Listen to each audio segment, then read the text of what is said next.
The morning sun filters softly through the worn curtains of a modest apartment. Toys are scattered across the floor, and a faint smell of pancakes lingers in the air. A single dad, tired-eyed but gentle, sits cross-legged on the carpet, helping his little daughter tie the ribbons on a handmade paper crown. "Daddy, will I get a birthday cake today?" she asks, her eyes wide with innocent hope. He smiles, brushing a strand of hair from her forehead. "Of course, pumpkin. I promise you'll have the best cake ever." He knows the truth. His wallet is nearly empty, but he hides the worry behind a reassuring grin. They laugh together, play a quick game of catch in the small living room, and he tucks her in with a bedtime story. As he steps out to run errands, she waves excitedly, unaware of the struggle waiting beyond their door. Hope hangs delicately in the air, fragile yet powerful. The hallway outside the apartment is dimly lit, the paint peeling in corners, and the sound of distant traffic echoes through the cracked windows. The father steps into the morning chill, clutching a worn jacket and his old messenger bag. His steps are heavy, not from fatigue alone, but from the weight of promises he desperately wants to keep. At the bus stop, commuters scroll on shiny phones, sipping expensive lattes. He stands apart, quietly sipping water from a plastic bottle, his mind racing with numbers, rent due, overdue bills, and the tiny amount left in his pocket. Just enough for groceries, but not nearly enough for a birthday cake. Still, he whispers to himself, "I'll find a way." His day job isn't glamorous. Inside a large downtown office tower, while executives in suits stride confidently past, he mops floors and empties trash cans. He does it silently, with dignity, but every polished shoe and casual laugh from passing employees reminds him of the gulf between his world and theirs. Yet in his pocket, folded neatly, is a drawing his daughter made, a crayon sketch of a cake with candles and two smiling stick figures, her and him. That drawing is his fuel. Every time doubt creeps in, he touches it and remembers why he cannot fail. During lunch break, while others gather around glowing takeout boxes, he eats a sandwich made from last night's leftovers, alone in the corner. But his eyes sparkle with a quiet determination. He imagines her laughter, her face lighting up when she sees the cake. That vision keeps him going. The contrast around him is stark. Expensive handbags, sleek cars pulling up outside the building, coworkers casually joking about weekend plans at high-end restaurants. He doesn't envy them. He only aches for one thing, to give his daughter a moment of happiness that money can't measure.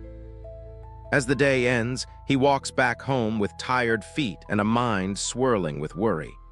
He stops by a bakery window, staring at the colorful cakes he knows he can't afford. For a moment, the reflection of his weary face overlays the glass, and behind it the glowing candles seem almost within reach, yet painfully distant. Still, he doesn't let despair win. He clenches his jaw and murmurs softly, "She deserves a birthday she'll never forget."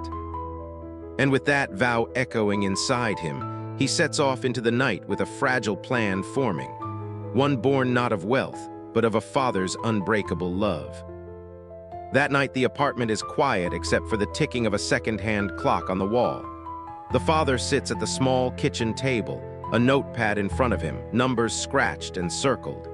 His daughter sleeps soundly in the next room, her soft breaths carrying the innocence of dreams. He glances at her bedroom door, then back to the empty notepad. His plan feels impossible, but promises are not meant to be broken. He pulls open the cupboards, a half bag of flour, a small container of sugar, 2 eggs left in the carton. No frosting, no decorations, just the barest essentials. He exhales, rubbing his tired face, then straightens with renewed resolve. "I can do this," he whispers. Through the dim light, he begins experimenting. Flour dusts the counter like snow, clinging to his hands as he measures each scoop with careful precision. He has never baked before, but tonight, determination becomes his recipe. He stirs slowly, the wooden spoon heavy in his grip, his movements clumsy but purposeful. A small smile forms. He imagines her smile in return. The oven, old and unpredictable, creaks as it heats. He peers through the scratched glass door, watching the lumpy mixture rise unevenly. It's not perfect, but it's something. His heart races as if every crack forming on the cake's surface is a test of his worth as a father. At one point, he burns his hand on the pan, hissing in pain, but he doesn't stop. He pulls out the misshapen cake, rough and uneven, but real. Setting it on the counter, he studies it with both pride and worry. Would this be enough? Would she be disappointed? Unable to afford candles, he fashions his own. He takes the last few crayons from her art box, the ones she loves, and carefully carves them down, placing them gently atop the cake. Primitive, perhaps even silly, but to him, they shine like jewels. As dawn creeps in, the father looks at his creation, imperfect, humble, but full of love. He wipes the flour from his face, exhaustion settling over him. Still, a small, hopeful smile lingers. Little does he know, by the end of the day, someone unexpected will step into their lives, with a cake that will change everything. Morning light floods the city as the father carefully places the imperfect cake on their worn kitchen table.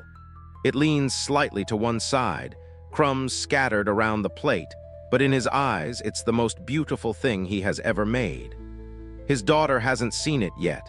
He plans to reveal it tonight after work, when she blows out her candles. With one last glance at the cake, he slips into his jacket and heads out. The day is like any other. Crowded sidewalks, the honk of impatient cars, and the towering glass buildings of downtown. Inside one of those gleaming towers waits his job, mopping floors and emptying trash cans for people who barely notice him. Among those people is the CEO, a man whose presence commands attention the moment he steps into a room. Tall, sharply dressed, his watch glinting under the fluorescent lights, he walks with a confidence born from years of success. Employees straighten when he passes, voices lowering in deference. To the janitor, this single dad, he is a figure from another universe entirely. Their paths rarely cross. The father usually keeps his eyes down, pushing his cart of cleaning supplies while the CEO moves swiftly toward meetings and boardrooms. Yet today, something different happens. As the father cleans the marble floor near the lobby, a small piece of paper falls from his pocket, a child's drawing. He bends to pick it up, but the CEO, passing by, notices first. It's a colorful crayon sketch, a birthday cake with 6 candles surrounded by stars. 2 stick figures hold hands beneath it, smiling wide. The CEO pauses. For the first time, he doesn't see just another janitor. He sees a father, someone carrying the quiet weight of love and responsibility. His eyes linger on the drawing, and an unexpected memory surfaces. His own childhood, marked not by abundance, but by the struggle of a single mother who once scraped together enough to buy him a small cake he never forgot. The CEO's expression softens. Something in that moment bridges the chasm between their worlds. "Your daughter drew this?" the CEO asks quietly. The father, startled, nods, unsure whether to apologize for letting it fall. "Yes, sir. It's her birthday today." The CEO says nothing more, only hands back the drawing with a thoughtful look before walking away. But behind those measured steps, a decision is forming. A decision that will soon carry him far from his polished office and into the humble apartment of the janitor, carrying something that will forever change the course of this day. Later that evening, as the father prepares to reveal his imperfect cake, a knock echoes at the door. He opens it, and standing there against the fading golden light is the CEO. And in his hands, resting in a pristine white box, is a birthday cake unlike any other. The father stands frozen at the doorway, his breath caught in his chest. The CEO, this towering figure of power and wealth, looks almost out of place against the peeling paint of the apartment walls and the dimly lit hallway. Yet what captures the father's eyes is not the suit or the polished shoes, but the simple white box cradled carefully in the CEO's hands. Inside rests a cake, flawless, elegant, with delicate icing and bright candles ready to be lit. The kind of cake his daughter had only ever drawn in her notebooks. For a moment, silence fills the air. The father fumbles for words, his throat tightening. "Sir, what are you doing here?" The CEO offers a small, almost shy smile. She deserves a birthday she'll never forget. Behind him, the little girl peeks from her room, her eyes widening at the sight of the glossy white box. "Daddy, is that for me?" The father turns, his heart breaking and swelling at the same time. He nods, unable to speak, his eyes glistening with tears. The CEO steps inside, placing the cake gently on the worn table, right beside the lopsided, flour-dusted creation the father had made. The contrast is striking. One cake imperfect, uneven, but born of sacrifice. The other flawless, professional, gleaming with luxury. And yet, when the girl runs forward, she doesn't choose immediately. She stares at both cakes, her little face lighting up not from the perfection of one, but from the presence of two, symbols of love, both humble and grand.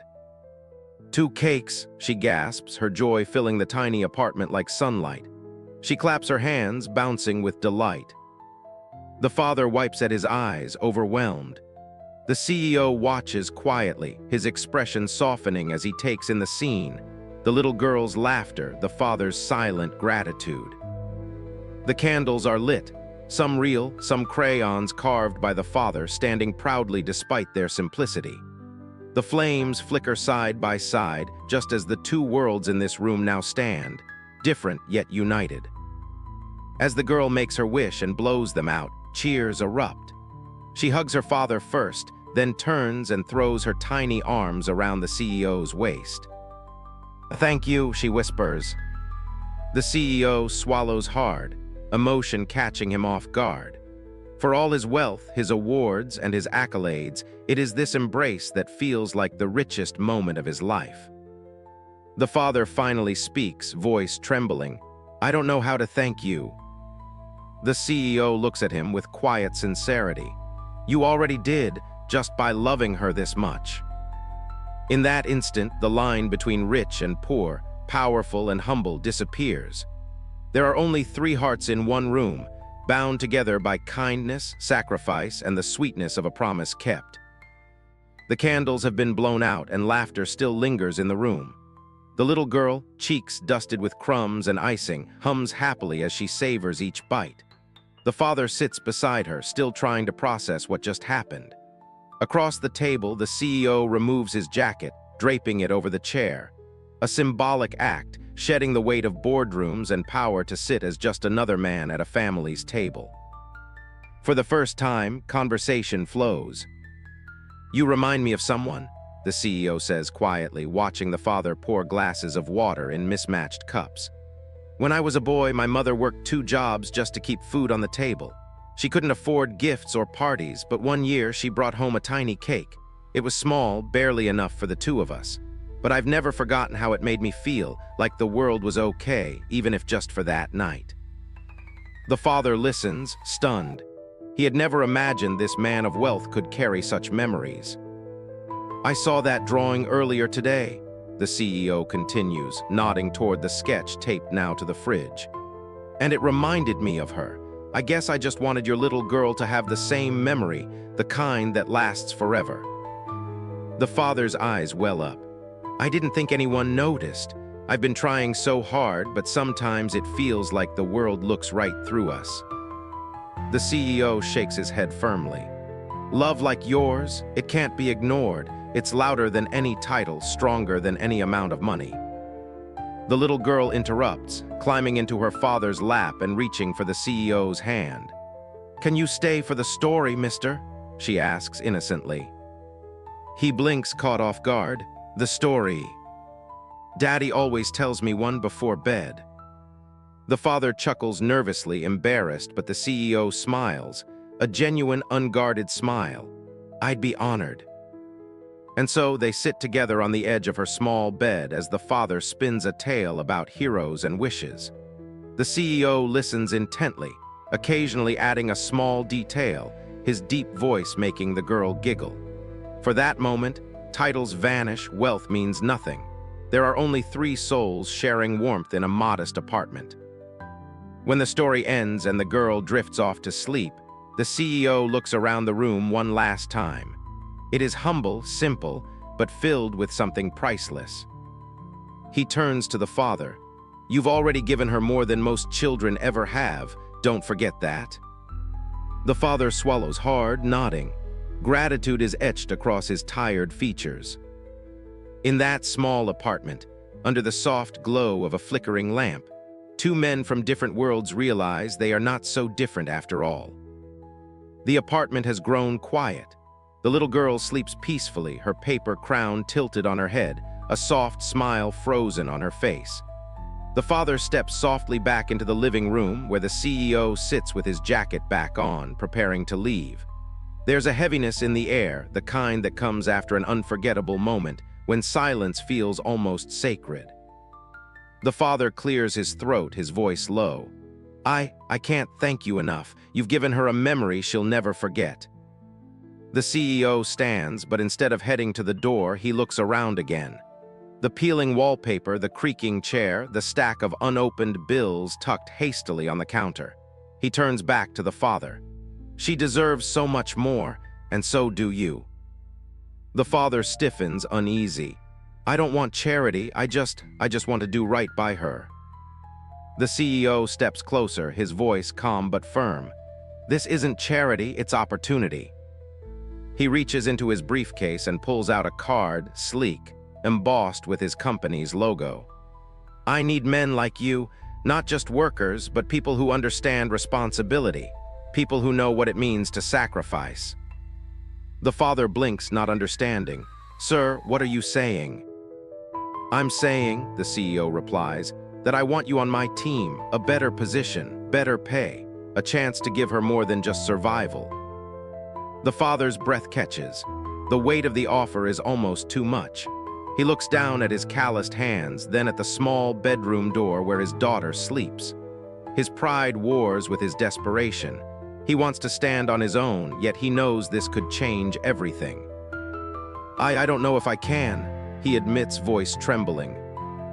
The CEO places a hand on his shoulder. "You already can. You've proven it every day just by keeping that promise to her. Take the chance. Not for yourself, do it for her." The father's eyes glisten. Slowly, with shaking hands, he takes the card. The gesture feels monumental, like crossing an invisible line between who he was and who he can become. "Thank you," he whispers, his voice breaking. The CEO smiles, but it's not the smile of a powerful man. It's the smile of someone who remembers what it feels like to struggle and to be lifted by a single act of kindness. In that small exchange, just a card, just an offer, the trajectory of two lives shifts forever. The father no longer feels invisible, and the CEO in giving has rediscovered something even wealth could not buy, the joy of changing someone's world. The apartment glows softly in the evening. The humble space, once marked by silence and weariness, now pulses with laughter and light. On the small kitchen table sit two cakes, one misshapen but made with a father's trembling hands, the other exquisite, carried in by a man who once seemed untouchable. Side by side, they tell a story no words could capture, a story of sacrifice, kindness, and love. The father lights the candles, some real, some crayons he carefully shaved into candle-like sticks, and the flames flicker together, their uneven glow casting golden shadows across the room. His daughter gasps in delight, her little hands clapping furiously. "2 cakes, Daddy, 2 cakes just for me." The CEO chuckles softly, the sound foreign even to himself. It had been years since he laughed without reservation, without thinking of meetings or quarterly reports. Tonight, in this modest home, he feels lighter than he has in decades. "Make a big wish, pumpkin," the father whispers, his arm wrapped protectively around her shoulders. The little girl squeezes her eyes shut, her lips moving silently before she leans forward and blows out the candles. The room erupts in cheers, her father clapping, the CEO smiling wide, and the child giggling uncontrollably at the smoke curling into the air. They slice into both cakes, one soft and rich, the other slightly dry but filled with love. She eats pieces from each plate, giggling that she now has the best birthday ever. In her innocence, she doesn't see the contrast between them. To her, both cakes are treasures because both come from people who cared. The father watches her, his chest swelling with pride. For the first time in a long while, he feels the crushing weight of failure lift. Tonight, she isn't the little girl who has less than others. Tonight, she is the happiest child in the world. The CEO leans back in his chair, quietly observing. He's attended galas, dined in ballrooms, celebrated milestones with champagne in crystal glasses. Yet none of those nights compare to this, to the joy radiating from a child's laughter, to the gratitude in a father's trembling smile. He realizes wealth means nothing if it cannot create moments like these. As the evening winds down, the father clears the plates while the CEO kneels to help the girl arrange her new paper crown. She hugs him tightly around the neck. "Thank you for my cake, mister," she whispers. "Can you come again next year?" The CEO's throat tightens. He simply nods, patting her small hand gently. In that small, worn apartment, a birthday becomes more than just a celebration of age. It becomes proof that kindness bridges divides, that joy multiplies when shared, and that sometimes the greatest riches are found in the simplest of rooms. The apartment door creaked open, and Emily dashed inside before her father could even set the cake down. She stopped in her tracks, her little hands covering her mouth. The tiny living room, once dull and bare, was now transformed into a wonderland. Dozens of balloons in every color floated against the ceiling, and ribbons hung across the walls, catching the golden glow of the setting sun. Her father had worked silently through the afternoon, inflating every balloon with nothing more than determination and breath. His chest still ached, his arms still weak, but the joy on her face erased every trace of exhaustion. "Daddy, you did all this?" Emily whispered, her eyes wide with disbelief. He knelt beside her, brushing her hair from her face. "I promised you a birthday you'd remember, did I?" Emily ran around the room, giggling, her laughter filling every corner like music. She twirled between the balloons, clapping her hands. To her, this was more magical than any expensive gift. When she saw the cake resting on the worn-out table, a simple chocolate cake with 5 candles, she gasped again. She leaned in close, tracing the frosting with her little finger before looking at him. "It's perfect." They lit the candles together. The dim light flickered against her bright eyes, and as she closed them to make a wish, her father watched silently, his heart heavy yet full.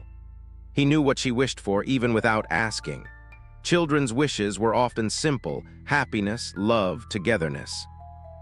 "Happy birthday, sweetheart," he said softly, his voice breaking slightly. She blew out the candles, and in that moment the room felt like a palace, not a cramped apartment. The balloons swayed gently as if celebrating too. After sharing slices of cake, Emily tugged at his sleeve. "Daddy, you're the best in the world." He smiled, hugging her tightly. For him, the balloons, the cake, the exhaustion, the hunger, it was all worth it.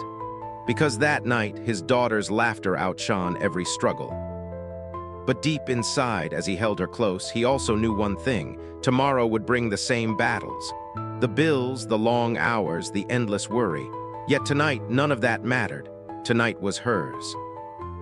And in that modest apartment, with balloons brushing the ceiling and crumbs of cake scattered on the table, a single father kept his promise. The evening air carried a gentle warmth as the father pushed open the door of their small apartment, his arms carefully cradling the one thing he had managed to bring home: a modest cake. Its frosting was slightly uneven, the candles mismatched, but to him it was a treasure. He stood for a moment in the doorway, watching his daughter, Emma, twirl around the room in her paper crown, humming a birthday tune to herself. For the first time in days, his lips curved into a smile, not because the struggle was gone, but because he had kept his word. "Daddy," Emma squealed when she noticed him, her little feet racing across the room. She crashed into his legs, hugging them tight before her curious eyes darted to the small box in his hands. Her gasp was immediate, her joy pure. Is that for me?" The father knelt down, placing the cake on the small, chipped table that stood in the center of their living room. "For the birthday girl," he whispered, brushing a strand of hair away from her face. Emma clapped her hands together, her giggles echoing through the walls. She didn't notice the fatigue in his eyes, the sweat that clung to his shirt, or the quiet tremble of his hands. All she saw was magic, a promise kept, a dream delivered. As the candles were placed on the cake, the father struck a match. The small flame flickered, trembling just like his weary heart. He lit each candle slowly, savoring the moment. In the dimly lit room, the warm glow painted Emma's face with golden light. She squeezed her eyes shut tightly, palms pressed together. "I wish," her voice dropped into silence, and then she blew out the candles in one excited breath. The smoke curled into the air, fading into the shadows of the room. "What did you wish for?" the father asked gently, leaning closer. Emma giggled, covering her mouth. "I can't tell you, Daddy, or it won't come true." Her laughter was contagious. For a moment, the weight of unpaid bills, empty cupboards, and long nights of work disappeared. For a moment, it was just the two of them and nothing else mattered. They didn't have a table full of food. There were no balloons, no gifts wrapped in shiny paper. But as Emma took her first bite of cake, her eyes lit up as if she had been handed the world. "Best cake ever," she declared, her cheeks smeared with frosting. The father chuckled softly, cutting himself a tiny slice. He didn't want much. Watching her eat was enough. It filled him in ways no food could. As they ate, Emma began to chatter about her day, about the crown she had made at school, the drawing her teacher praised, and the way her friend Sarah had given her a bracelet as a gift. She spoke with the unfiltered excitement only a child could carry. Her father listened intently, nodding, laughing when she laughed.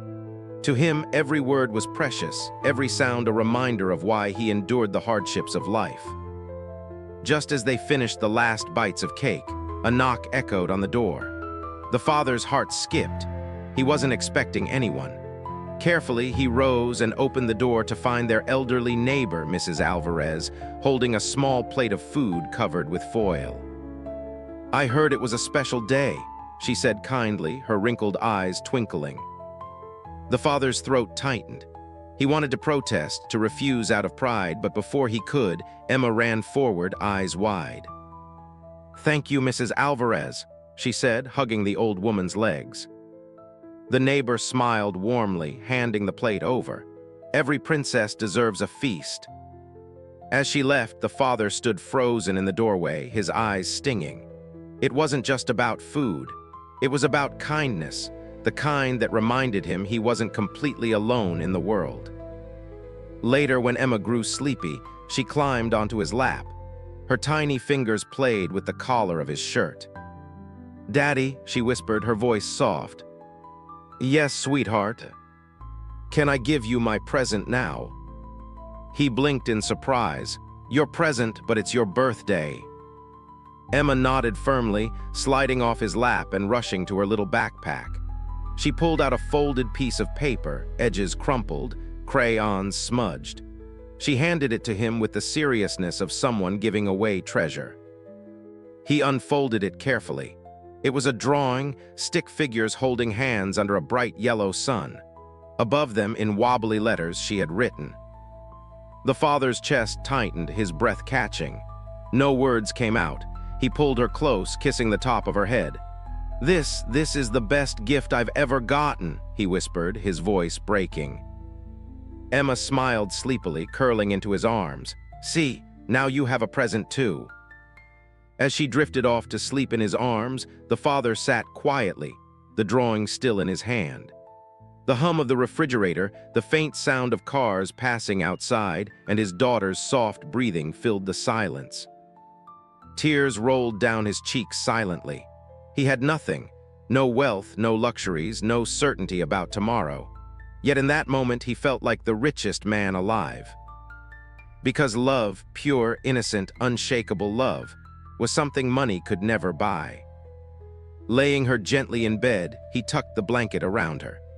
He stood for a moment, watching her chest rise and fall, her little crown now lying crookedly on the pillow beside her. He whispered softly, more to himself than to her. "I don't know how, baby girl, but I promise I'll make life better for you. I'll find a way." His words hung in the air, fragile but determined. It was the kind of promise that defined him, not the circumstances of his life, not the hardships, but his love, his will to fight for her happiness. As the night grew deeper, the father returned to the small table. The cake was gone, the candles melted, the plate from Mrs. Alvarez still warm. He sat there in the quiet, looking at the crayon drawing once more. He thought about opportunities, about dreams he had pushed aside, about the resilience he still carried. Maybe tomorrow would bring more challenges. Maybe tomorrow would demand more sacrifices. But tonight, he had given his daughter joy. And sometimes, joy was enough to light the way forward. The story closes like a film montage. The father washing the last dish, his reflection in the window faint but strong. Emma clutching her drawing in her sleep, her tiny smile unshaken. The candle stubs on the table, smoke long gone but warmth lingering. The old neighbor sitting in her own kitchen, smiling softly, knowing she had made a difference. The screen fades as the narrator whispers, "Love doesn't need riches. Sometimes it only needs a promise kept, a cake shared, and a child's belief that her father is the greatest hero in the world."